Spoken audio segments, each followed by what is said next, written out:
Ladies and gentlemen, boys and girls, I go by the name of Caution, Mr. 700. I'm in the studio today. We are live from Thug's Mansion. Motherfucking mansion. I got my brother Ayo Clark in the building. Hey, yo. And we also got a very esteemed guest on our hands. We're here with my brother, engineer, producer extraordinaire. Yes, Lord. Currently presiding over the Skybox Sound Studio, Dallas, Texas. One of the more illustrious venues out here. Top shelf. We got my brother D3vin in here. How you doing, bro? Man, what's the damn deal, man? That was amazing. I'm trying, bro. That was a dope ass introduction. That might be the best introduction I ever got in my life. I appreciate that. You know what I'm saying? Yeah, I appreciate that, man. Thanks for having me, bro. What's the deal? What's the deal? Oh man, I'm glad you're here. I'm glad you're here, bro. I'm glad you having me, bro. It's all love. Man, and so for people that don't know, for me, I come across you looking for a studio. Literally searched on Google, then hopped on the gram, and was like, man, what the hell is this? Like this shit with this great view. So I reached out to the guy, set up a session, testing it out. We pull up, and everything just went smoothly. You know what I'm saying? Was able to get what we needed done. Yeah. Get valuable input as well, because a lot of times you don't get that. Show up, record your shit, have a good day, bro. But I will say for you, bro, you need that. yeah, for real. But I will say for you, I definitely received input, professionalism, and then the urge to want to come back. You know what I'm saying? So just let the people know who you are and what you do and all that. Yeah, man. Thanks for that, man. Again, my name's D3vin, man. Like Caution said, producer, engineer extraordinaire. Extraordinaire. And yeah, man. I moved to Dallas 7 years ago now. From Louisiana. That's where I'm originally from. And man, I came and I was doing the artist thing and rapping and singing and doing all the performing and I was going to these studios and getting my own personal experience, and I just saw that there was a need for something like that because I wasn't getting the type of experience that I know a studio is supposed to be. Based on my experience and where I come from. So I'm also an entrepreneur, business owner, and whatnot, and I just saw an opportunity, man, and I decided to take on this producer thing and really focus on that and put everything in the Skybox, and here I am, That's super dope. 5 years later. Today is our anniversary, so 5 years man, later. Congratulations on that. Yeah, we've been doing it. Congratulations on that. That's super dope. Thank you, bro. Thank you. Why the transition from the boot to here? Well, man, like I said, I grew up there, Louisiana, Lake Charles to be exact. Yeah, shout out Lake Charles. No doubt, man. 337 was good. Yes, sir. I went to McNeese State. That's where I went to college. Okay, got my business degree. And shit, man, I think, it was like one of them things where since I was a kid, man, I knew I was gonna be up out of there. I was always kind of like a fish out of water there.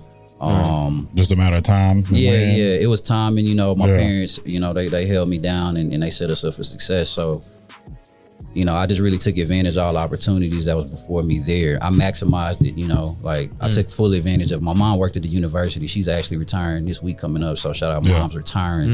Yeah, 20 years, 25 years. 20, I'm sorry, shout out to mom. She worked at the university, so that afforded me, a lot of benefits to be able to go there and get my education. So I went and did that.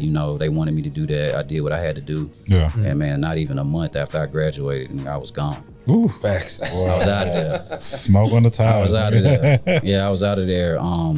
Came on out to Dallas. My fiance is from here, so I came here and. You came straight to Dallas, or was it any other pit stops? Or? Well, what happened? The exact way it happened was, I graduated, started looking for a job and whatnot. I got a job, and I told them I was moving. Right. And they was like, "Oh, okay, cool." And I guess they assumed that it was gonna be like this drawn out process. But I was just like, I went to Atlanta to do a mix job. Okay. And I flew back into Houston. My car was already packed up in Houston, and I just went straight to Dallas. I didn't even go back to Louisiana. So when I hit them up, I was like, yeah, I'm heading to Dallas. I'm gonna hit y'all up when I'm coming back to Louisiana. They was like, huh? They was like, you leave, like, you out? I'm like, no, like, oh, y'all thought I was playing. Or y'all didn't think, oh, I'm sorry that I didn't explain that it was happening so fast, but it was just, that's the type of person I am. I've always been very like, go. If I tell you I'm gonna do something, like, be prepared for me to do it. Like, I'm not pussyfooting around, you know, none of that. So, yeah, man, I mean, that's what it looked like for me getting here. That's super dope, yeah. How did you all, what were the steps in getting Skybox together, and who were some of the, you know, people to help you get that going? Well, yeah, like I said, I guess as far as steps goes, it was just me, you know, my own personal experience, and you know, in Louisiana, one of my OGs, man, he invested in me very, very young. I mean, my brother and my dad were the first two individuals to invest in me, and I'm sure we can touch on that a little later. All right. But this particular point, as far as like the studio, he invested in us, and he pretty much let me run the studio. So I was running the studio technically from the time I was like 16 years old. Oh, damn. Like, I was running it. I had the key. Nobody could come in there unless I said so.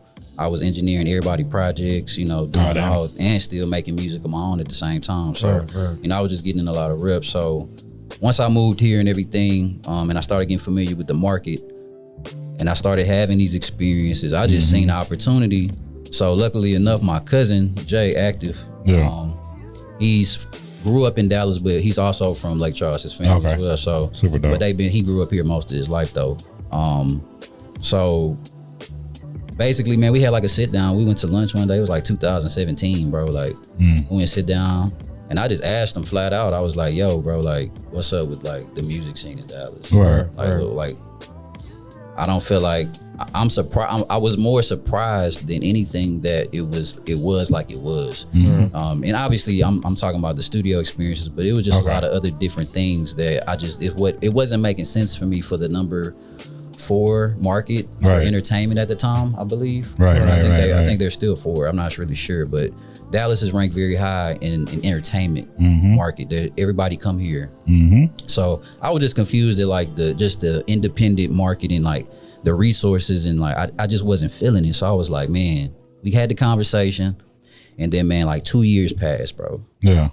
And then I had a house in Frisco. Then I moved out of that house, and I didn't want my studio to be in my crib. So I was just like, it can't be in my crib. So I was like, yo, I'm trying to open a studio. And then my other partner, Jordan, because it's 3 of us, myself, Jordan, and Jay. Jordan had a space. His cousin, who's Carlos Harris, you know, dope cat, man, very successful guy out of Dallas. He owned the space at 211. Everybody knows 211, right? I think it was floor 9 at the time. He had the whole floor, and he basically had gotten a suite there. So I hit him up like, yo, like, I want a space too, you know, like, is there anything open? He was like, man, you can come in with me if you want. So I was like, shit, why not, you know? So let's do it. And man, literally, bro, like, went in, and I hadn't even seen the spot. I just seen him post a video on Instagram. But when I went in there and I just seen like how it was set up, the location, like my business acumen started kicking in, and I'm like, whoa, like this might be a real opportunity. Like, nah, we gonna max this out. And it just kind of like started going from there, bro. It just was, the process began, you know what I'm saying? That's super dope. So yeah, that's how I got started, man. That was kind of what it looked like. And since then, I would like to know, being in your position and kind of coming from somebody that's, you know, starting a business in their own space, and, you know, in the service industry as far as what we do for other people.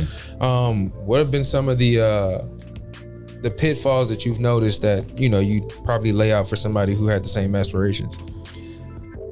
I think the most important thing, man, is just like understanding that it's a process. I consider myself somebody who doesn't like really, like, I've learned to be a very patient person over time. I you know, like I told y'all how I left, you know, Lake Charles, you know, I always been a very fast-paced guy. So, you know, obviously as the years progressed and, you know, I was in business, you know, my first job was in insurance. So I ran an insurance firm my first 3 years, like out of college. So I learned a lot of things about business doing that. It's a process, and you got to be okay with failing. Like, you know, it's a lot of trial and error, and it's things that you can't avoid, you know. And I think that a lot of people try to go about business and it's like they want to do everything right out the gate. And the reality is, man, like, you don't know everything out the gate. That's just the facts. You got to accept that now. And I think once you accept that you don't know everything, you're going to be more prone to do the proper research, prepare yourself better. You become a sponge just about. Now you're trying to come in, you're trying to pull in the good and let go of the bad. Exactly. So you just start doing, you know, you have better habits because your mind frame, you know, you've accepted what it is. So it's a lot of work though, you know, it's a lot of sacrifice for sure. I've been doing 80-hour weeks for the past 5 years. Like, working, I still have a day job, a career that I work, and I run this studio. So, you know, it's a commitment, man, because, you know, we all got real lives. You know, somebody who wants to open a business, it's a dream, and it's something secondary to what you're probably doing already anyway. So now we talking about splitting time up, and then you got a life. Some people got kids and they married. It's just a family, you know, it's just so many dynamics that go into it when you really bootstrapping a business from the ground, bro. So just be wary of what comes with, you know, that commitment, and just know it's a process, man. It's a grind. That's just what it is. Like, there's no way around that. Yeah, and you have to learn that, like, you're gonna take your L's. You're gonna take some. I think that's a very important part of it. And regardless of what it is, you just strive to not take too many or the same ones. Absolutely. That's been my biggest thing. You gotta learn from your mistakes. Yeah, man. Yeah. Because in this instance, when it all depends on what you do and how you do it, the smallest thing can fuck up everything. You see what I'm saying? Like, it can fuck up everything. And I've had that's what got me out of insurance. Man. Bro. Like, I've had situations where, you know, maybe I misscheduled some shit, or maybe I didn't do a good enough job on something I was working on, and, you know, somebody brought it to my attention, like, hey, this wasn't what I expected, blah, blah, blah. But that gave me that perspective to be like, okay, let me go back and you got to be open to that, you know, because, you know, I do have partners, man, and something that I have that I value is, like, I really value my OGs, bro. Like I got a lot of them. Like, you know, growing up, like I said, my pops was, he was a musician. He did it for like 20 years, 70s and 80s, touring independently. My brother's a radio DJ. He did it for 20 plus years, was the best DJ, biggest DJ in his market. You know what I'm saying? So being, you know, around them, my brother having me around, he's 10 years older than me. He had me around him at 8 going to parties, and, you know, having me like set up the DJ equipment, you know what I'm saying, and learn how it's supposed to sound, and you know, I was trained very young, you know, to do this shit. So all those people that I met, all those older guys I would be around, like, I still, you know, when I go home, I go check on these folks. I have a relationship with these guys, you know what I'm saying, and I listen to them, you know what I'm saying, because they done seen everything I done seen. I'm gonna see if I ain't seen it. And it might not be right, or it ain't about them being right or not. It's just a perspective that they can offer that can help me make a better decision. I mean, you always want, like you say, you always want the perspective of those that's been through it. And even if they didn't make it out on the better end of it, that still gives you that viewpoint from them. Like, okay, go about it this way. Even if you always gonna have your own sauce and everything. Absolutely. You know what I'm saying? Let me ask you this, and as far as on the production side or being a producer, how involved are you in the production aspect of it now as opposed to the engineering aspect? Like, which one do you spend more time doing, or is it split evenly? Well, I don't really look at it like that, honestly. It's kind of like what's needed. I do now, but I work from the position of an engineer. I learned to like that because I learned to like engineering because, like, I'm the last person to touch the song. Right. So it gives me the free range to dip into a production bag if I want to. It gives me the free range to say, hey, you might want to rewrite this. Hey, you might need to retake this. I can just kind of really do whatever. But I mean, I find myself, I'm doing a lot of production these days. Like, and it's all mostly like I'm finishing records. You know, people, they're missing certain sounds, or maybe some extra vocals need to be laid on the back, or Even from a resourceful standpoint, I know a lot of instrumentalists, bass players, guitar players. Right. So when people come work with me, it's one of them things where it's like I just kind of tell them like when I say I'm a producer, like I'm a record producer, like I can make your song sound as good as you want it to sound. You can let your imagination run wild. Like whatever you want to do, I more than likely can make it happen. How I go about doing that obviously is how I go about doing it. Right. But like I can make it happen. And then obviously the engineering side. But the engineering is like that's the core of what I do. I love engineering. Like I like the art of sound and just manipulating it and making it sound like it's supposed to sound, I guess, Yeah. And that was gonna be my next question. Right. Like what inspires you as an engineer? Like what keeps you going? Because this is a question I asked to my previous engineer. I know certain tasks like these can seem redundant. You see what I'm saying? Like if it's not necessarily you and what you do at all times, right? So say for instance, you have people coming in to make music. Maybe they don't come in and involve you in the process, and maybe it's just you recording them, right? Right. You do enough of those, it's kind of like, damn, like this is, this is the day to day to this is cool. I'm getting paid for it, but what keeps you motivated on a daily to kind of, be persistent in your pursuit of what you're going for? Well, I like that you said that because reality is like I'll work with that person if they book, but like if I won't work with them after that because I'm not that engineer. I got you. Like I'll tell somebody like, hey, look, I got a few engineers that can do this for you. Like if you just need somebody to press the button, because like I'm not the engineer that's gonna sit there and not say nothing. It's really hard for me to watch somebody struggle or keep doing the takeover, and it's like I'm trying to tell you what you need to do, and I know how to. I know exactly how to say what needs to be said for you to get it out. If you just give me a shot, you know what I'm saying? Just try to take heed what I'm saying. Right. So if somebody's not receptive to feedback, I'm not gonna work with them again. Right. I'll pass them off, or working with somebody who doesn't mind just pressing the button. Right. Maybe need some reps, whatever, and then hey, if you still want me to do the mix and master, I can do that. Right. How often does that happen? You just get somebody that just wants you to push the button. Like, is that more common than none, or you get people? To be honest, though, it doesn't really happen a lot. No? You don't. Most people, I feel like, want the feedback. Okay. That's what I've learned. I feel like they don't like not getting the feedback. I actually have gotten people come to the studio, they book us, and they tell us about other experiences at other studios and how like they hated that. Right. Like they're like, dude, like it's a nice studio, but it's like.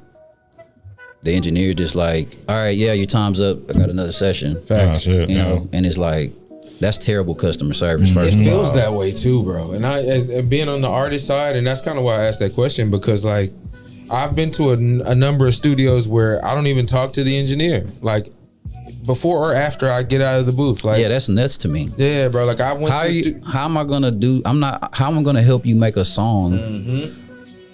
I haven't even spoken to you. We haven't made no type of connect. Like this, music is feeling and emotion. It's a very, it's not something that's just. But some people, I guess that's their perspective. To them, it's not that. And like you said, I never went back. You see what I'm saying? Like I never went back. Yeah, bro. I need the input of the professionals for one. Right. Because not only I'm not asking you to be a rap professional or whatever genre of music you in, right. but you're a professional of sound. Like you know how this should sound and you know how to get it there. Right. Absolutely. So I'm not going to overlook your perspective or devalue it at all because you know things that I don't know. Yeah.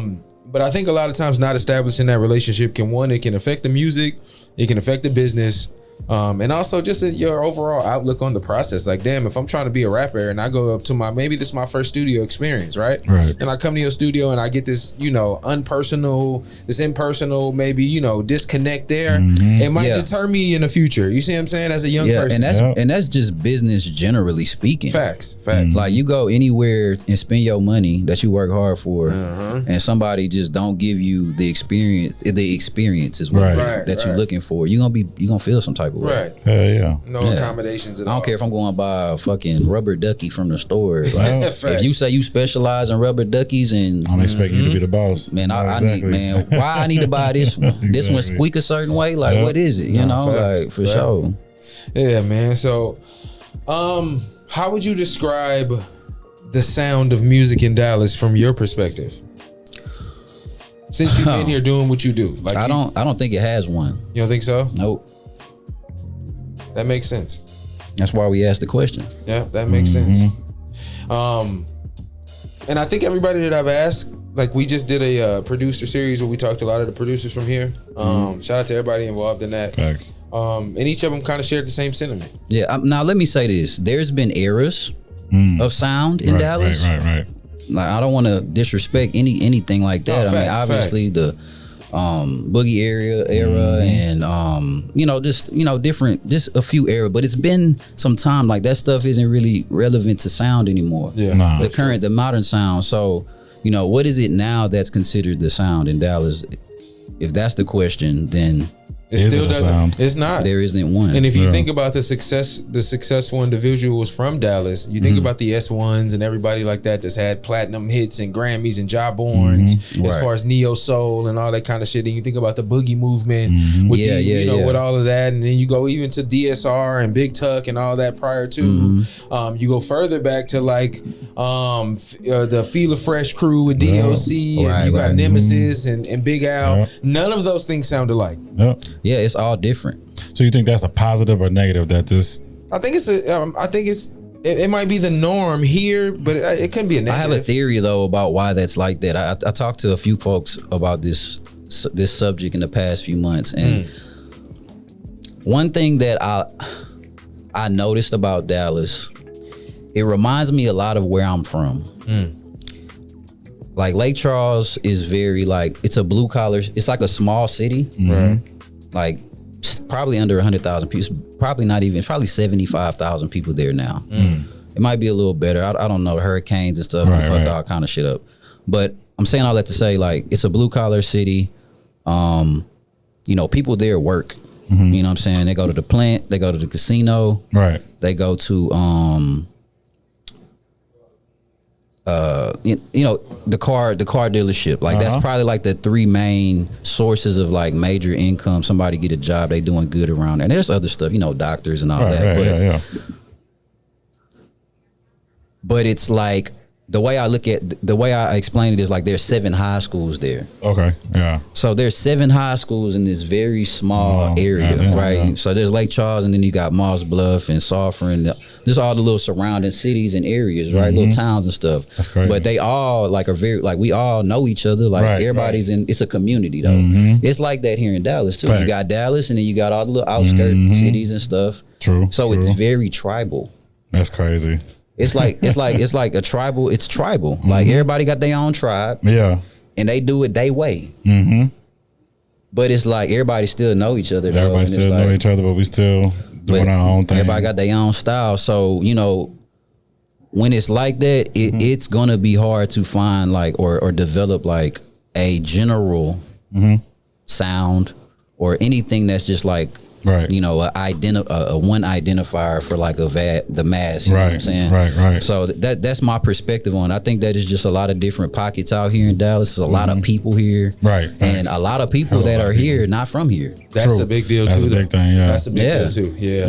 I've met a lot of people that aren't from here. You know what I'm saying? That's been the basis of all my relationships, basically. Yeah. But shout out to everybody here that's done their part to contribute to the culture of Dallas music. Yeah, absolutely. It does have a very rich history, and the deeper you get into it, you come across some things that you may not have known was here. Like right now, I've been digging through with this little best lyricists in the city thing I've been doing, just digging through every rapper that's out here. Like I got a list from somebody that had about 4 pages worth of rappers from every part of the DFW. Yeah. And so I went through them individually, one by one. You know what I'm saying? And listened to. So you come across a lot of stuff, man. The one interesting theme that I noticed, a lot of the doper artists don't have a following at all.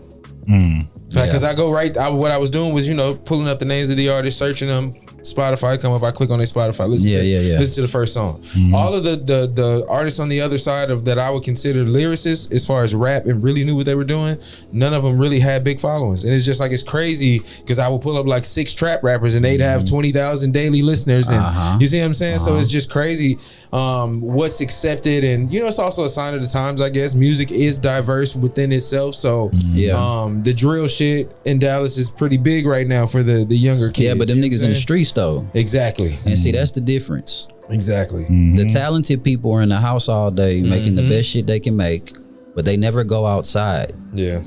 And the people that are in the street all day, they in the field. You know, they touching people. They not in the studio all day though. Like they in there, they go in there and do what they do, and they slide out, and they in the field getting it out. So I really think like that's the core of like that problem. Right. Like I think that people who are very, very talented, sometimes like they depend on their talent too much. Cause like I've always feel like I've been a very talented person, like, you know, with anything I want to do, but like I like to work though. Like I like putting reps in and getting better and seeing myself get better. And then I like to go out and show you I'm the best. What's happening, right. And tell you, hey, look, I'm the best. You want to come find out?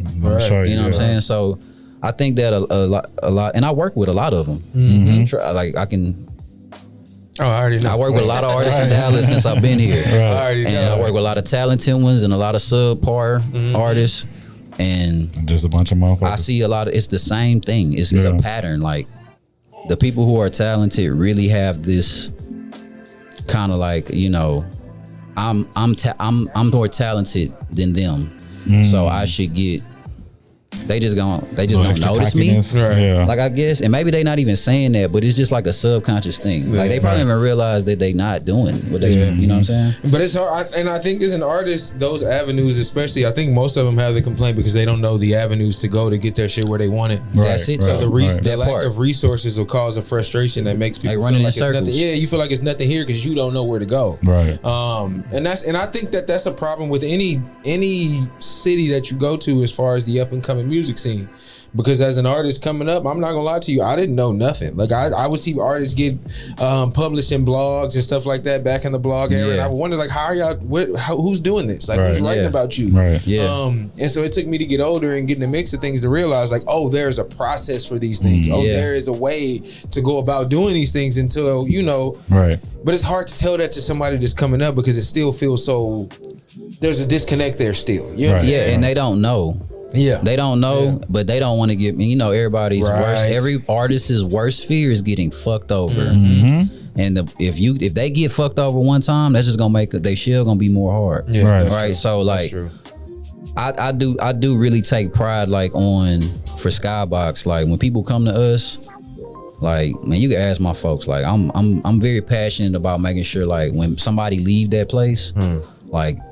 They want to come back. Facts, bro. Facts. Like if they don't want to come back, we didn't do something. Yeah, something wrong happened. If I don't talk to you ever again after you leave my establishment, there's something wrong in the process. That's a fact. I didn't sell myself well enough. Because I want us to be that. I want Skybox to be that for the artists in Dallas. Like I want to be a good resource for people. If I say I'm gonna provide you a service that's gonna do A, B, and C, I'm the type of person. Me and my guys, you know, like we the type of folks that like. We gonna give it to you and some. Right. You know, we gonna over deliver. We gonna under promise, over deliver. You know what I'm saying? Yeah. So yeah, man, I think you hitting the nail on the head with that one. Yeah, bro. I definitely appreciate that from you all. Now, as far as your musical taste, though, what would you say would be your specialty as a producer? Like, what do That's funny. I was just about to ask a 4-part question. Like, your favorite music to? You said you was an artist, a rapper, and a singer. What's your favorite music to make? Your favorite music to produce? And as an engineer, what is it? What would you prefer? What would you rather be type of music artist you would like engineering and whatnot? Okay, so my bad, I didn't mean to steal your question. You good? It was the same one. Yeah. So it's 3 of them, right? Yeah. Music I like making. Man, I'm not gonna lie. I don't really have a preference. Like, how are you feeling? If the beat hit, I can go. Okay. Like as long as the sounds connect. Like we had a production session Wednesday night. Man, they played a record. Man, I think I wrote the hook in like 5 minutes. So the dude sing it, he sung it, I laid the verse down like 15, and then it was boom. We had a record like in 20 minutes. Damn. Banger. Nice. Crazy. Nice. So it's like, it's just really all about the sound and the frequency. Like I'm not really picky because I can rap, I can sing, I can write. Right. It's not like I can write to whatever. It don't really matter. So I don't really have a preference there. If I had to pick one though, R&B. Okay. I like writing R&B. I like producing it. I like producing wise R&B. Okay. And then engineering wise, R&B. I love R&B. I grew up. My dad was in the R&B band too, so I grew up on a lot of R&B. And then to be honest with you, from a from a work relationship perspective, the R&B artists are more serious from a music creation standpoint than rappers are. Does that go for both men and women R&B artists, or is it more men? It ain't about man and woman. Okay, It's just now I'll say this: if we want to make it about man and woman, the women are more serious than the men. Okay. Always. Yeah, Always. definitely. I work with more women than men. Yeah, Okay. I think if you talking about just what goes into the process, especially because I feel like the need for an R&B artist for the engineer's input is much greater than a rapper. I feel like at times. Absolutely. You see what I'm saying? Absolutely. Because I'm seeing the work that goes into it, having features from R&B artists or being in the studio when they record. Yeah. It's easy, and I'm speaking from a different perspective. Maybe it's easy for me to go in the studio and rap. Right. And then you tell me what I need to change, and I can change it. You see what I'm saying? For a singer, But I'll be honest though, Caution. Like, we've been working for a minute, and if I had to work with a rapper, it's somebody like you. Oh, that's because dope. because you care about the craft, like the R&B singers I'm talking about. Gotcha. You get a lot of rappers who like they just come in and it's just like, I got the beat and I got some bars. Right. They haven't really gotten far along enough yet to like really understand the value of the creative process of making a record. You know what I'm saying? And like I like making records. Like I want to make something that's when you drop it, it's undeniable. Right. Like I'm not trying to just make some old 1-2 buckle my shoe. Like throw a little quick. That's not me. I'm gonna be pissed after. I might give you your money back and say, hey, try again another day. Like Nah, for real. you know what I'm saying? So R&B for sure, and I think mostly just because I grew up on it. It's really rooted in me. Right. And I just really like the process of making R&B music. Like I like the intricate harmonies you gotta lay in the background. Right. I can be very involved in it with helping write. So I just it's an opportunity for me to really show off, I feel like, my real music acumen when I'm producing R&B. Like I can really give you a little bit of everything I can do. That's super dope. Yeah. I love R&B. I do. I love the creation of it. I wish I could sing. That's always been my biggest faux pas. When niggas ask me about like my position on people like Drake and shit like that, I've always been a fan of his because he does have the ability to do both. And like it's such a very rare group of people that are able to do both successfully. Yeah. You know what I'm saying? Yeah. So I really appreciate that aspect of it. And think about rap songs with no harmonies. Yeah, right. We lose damn near 50% of our catalog based on that alone. That's even if it's a rapper trying to make a melody. You see what I'm saying? That's a fact. Yeah, so I think that's definitely important, man. I think on the other side of it as well, I think your input, especially because I see a lot of the shit you post and like the people you work with and things like that. Your input is definitely very diverse, and your output, how you feel about things and how you see them, and then how you translate to the artist. Because I see you talk to artists all day, and the tips and pointers you give them. Right. It's very specific to the artist. You're not in there telling them the same thing. You know what I'm saying? I'm not gonna tell you something that you don't need to hear. Like I don't believe in overstepping. Like I don't like to talk if I don't need to talk. Like I'm not just a talker. Like like if you doing your thing and it's running, shit, you ain't gonna hear shit out of me. Right. I'm like, you fucking right. Only when it's needed. Right. If you want to do it again, hey, that's on you. Facts. But I'm fucking with that one. Yeah. That's a nice tape. Yeah. Let's tuck that. You know what I'm saying? But yeah, I'm much more of I'm just guiding you. Right. You know what I'm saying? Right. And I'm filling the gaps. You know what I'm saying? Yeah, like whatever needs to be pushed along a little bit, and I'm gonna push you. You know what I'm saying? I'm gonna get the best out of you. Facts. Now tell the people something about yourself, non-music related, that you're into that doesn't have anything to do with music. I'm really into food. I mean, I'm from Louisiana, so it's kind of like a natural thing. Right. Yeah, cooking is like therapy for me. Right, So right. I cook, and it's like a thing. Like when I cook, like I like feeding people. Like I'm bringing you a plate. Like, hey, nigga, try this. Nigga, I just cooked this shit. Right, you know what I'm saying? right. Still creating though. You see what I'm saying? You still I like create. I love creating. I'm one of them people. Like I told my partner this the other night. I said, I'm the guy you come see when you want to build a rocket ship. Because like, if you can make it make sense, Right. you got to make it make sense. No, that's a fact. But like, I'm one of them people. Like I like trying different things and opening my.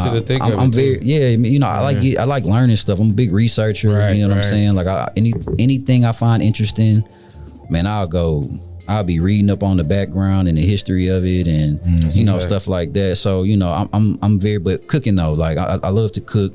You know, my whole family cooks. You know what I'm saying? But it's definitely like something I'm very into. Right. No, that makes sense though. And I ask that because I think a lot of times people, they get to know the musical version of you, or who the persona that you sell as far as business and things like that. But like on the other side of it, they don't get to see when you hit the light switch and you gone, and like now this is you.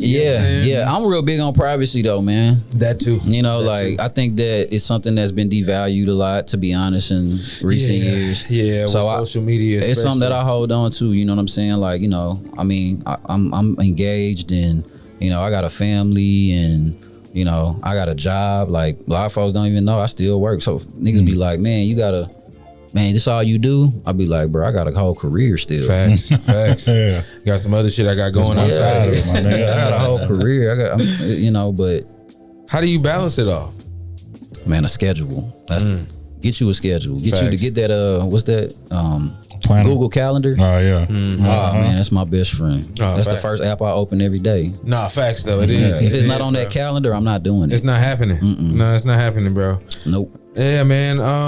Talk about, you know, the some of the things that you've done to further your craft and hone in on what you're doing. I know the engineers thing was a big deal. You know, I saw you get involved with that, going to the conference and all that. So talk about the importance of continued education, like you said, learning then applying that to your process. You know what I'm saying? Yeah, man. That's something that, you know, my parents preached to me as a youth. You know, like never stop advancing yourself. You know, like if you can get the one up, nigga, get the one up. Nigga, like, you know what I'm saying? Like, why not? If it might not cost you nothing either, you know what I'm saying? Like, but time, you know, and you spend time anyway. Facts. So, you know, I went to college. I did the college thing. You know, I valued that very much. I came here, and from outside of, like, I don't really have no music education. Like, it's all just, like I said, I was born in it, so I was just around it. Like I have I've been getting actual industry experience since I was a kid. So that was school for me. You know what I mean? But I'm never not in the studio. Right. Gotcha. Like even if I'm at my house on my porch, I got my phone up, listen to a beat, recording a memo. I'm always in music creation mode. Like I don't know anybody who likes making music more than me. Gotcha. I think that's the best way I can put it. Like I'm in constant, like I'm always getting a rep some kind of way. Right. Yeah, that's important. That is the engineers thing.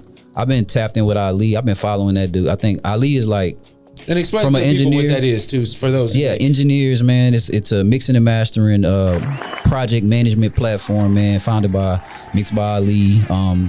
He mixed for Kendrick Lamar, you know, whole TDE. I mean, top dog. We can talk all day. He's probably top 3 engineers in the game right now. Facts, easily. But he started this platform, man, just because he saw a need for folks to, you know, engineers were having trouble doing business. You know, there's not a platform. There wasn't anything out there that was making our job easier. Right. So, you know, he decided to, you know, invest and put time in, and he's got a lot of people backing it. It was on the NASDAQ, I think, top 50 or 100 or something, man. So it's a big like a top new tech companies, you know what I'm saying? So I got in really early because I've been following him for a long time. So I seen him talking about it one day, and like he dropped like the beta sign up version just to stay in tune, and man, I instantly was on that. So I just always been in tune as it was developing, and then like I was like one of the first 300 engineers to be onboarded to it, I believe. Okay. That's dope, huh? And then,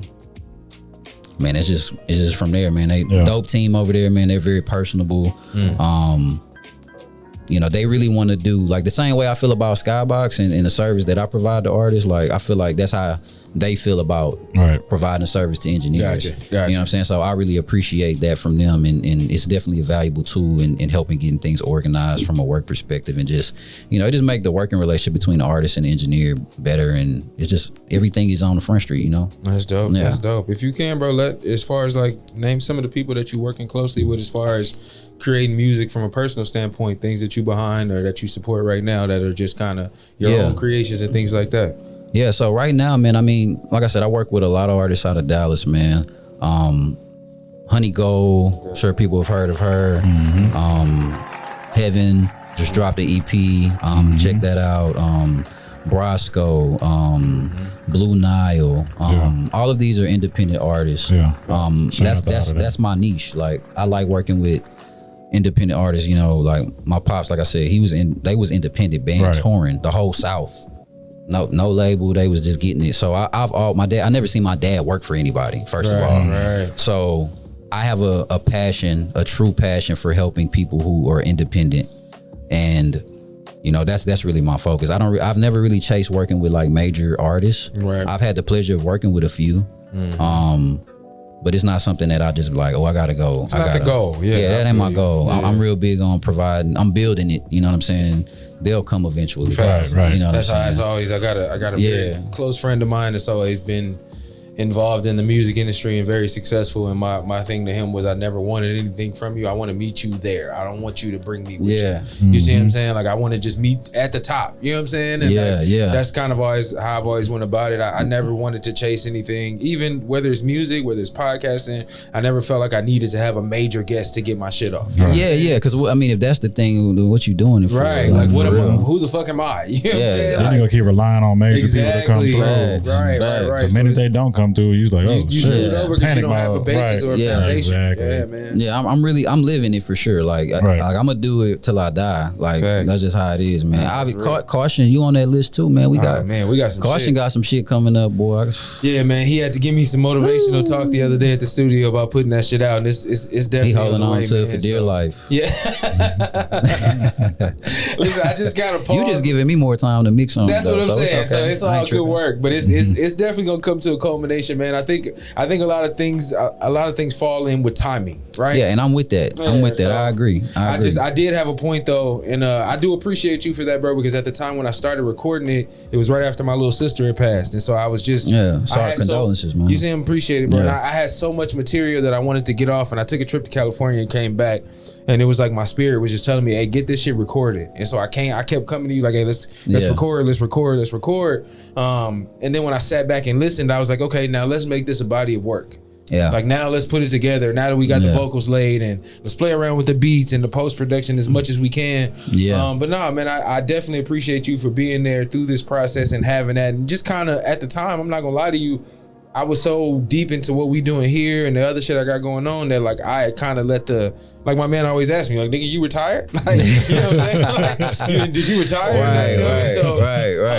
But no, I think now, as far as, you know, the shows and shit we got coming up, you know, we just came off the Currency, the 3-city tour with Spitter. Shout out to him and Stove God Cooks, which is super dope. Yeah. Like, those things are motivating for me to be able to get out on the road.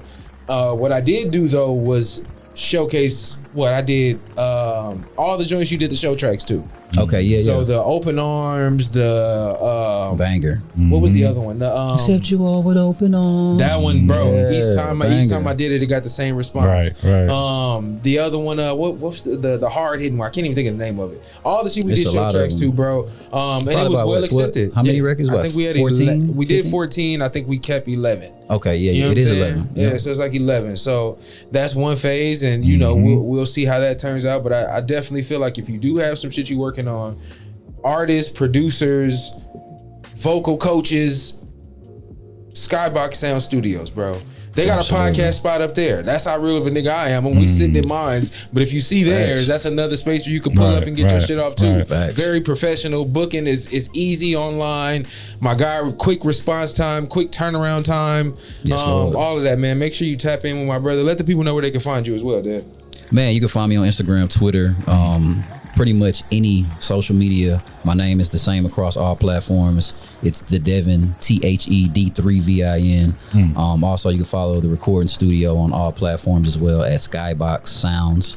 Skyboxsounds.com. Go to the website. That's where I like all my traffic to go. Yeah. You can learn everything about us there. And yeah, man, I mean, we here, man. I think we rank 2 on Google right now, 1 or 2. Number 2. Only reason they got us is because they got more reviews. It's all good though. Yeah, we ain't even gonna talk about them. They don't exist. Yeah, it's all good. Whoever that is at the time. It'll be number 1 soon. Let me go put a review up there, bro. Let me just drop a few. Yeah. You come to Dallas, you got to see us though at some point. Yeah, man. It's a dope setup. Like you walk into it and you see how it's set up. You see the city behind you.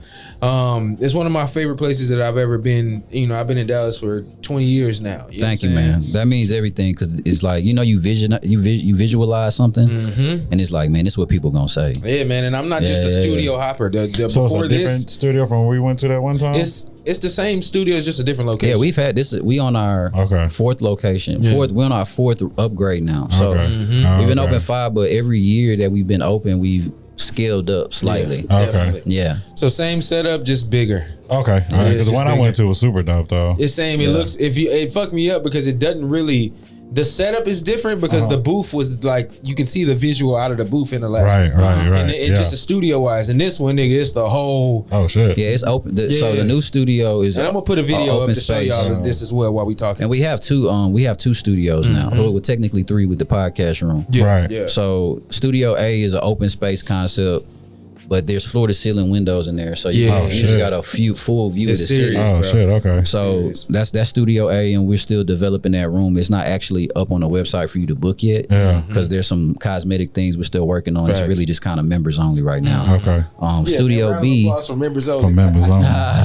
Studio B is an open space concept, but it's also there's a room on the left that's going to serve as a multi-purpose room. It's going to actually be a booth for that room as well. Oh, okay. And we're still actually working on that room, the design and everything, but we should be done with that in the next month or 2 because we actually got some real dope artwork to put up in that room so we can start getting the foundation set. And then it has a lobby there too, so it's kind of like its own little suite. Okay. I mean, it's a lot of space, man. We got a lobby in another lobby outside of Studio A, pool tables. I mean, we can accommodate probably 30, 40 people if we had to. I've seen album releases and listening sessions. Album releases, we can accommodate that's what anything. I'm doing my shit at too, just for y'all that want to know. When it's time, we pulling up there. So just know that's what's happening. It will be an experience. Facts, man. Facts. Well, I definitely appreciate you coming through, my brother, again. Man, thanks for having me. It was super a pleasure. Grateful for being able to, meet you and work with you and much more success to you in the future. Thanks. And also, even if you in the Los Angeles area, man, and you need a good engineer, talk to my man. You know what I'm saying? I know a lot of our artists a lot of our audience is based in California, Texas, so that works out damn near perfectly. Right. Man. So, yes, indeed. It's your boy Caution, Mr. 700, All Over Radio. My brother A.O. Clark. Hey yo. We out of this bitch, man.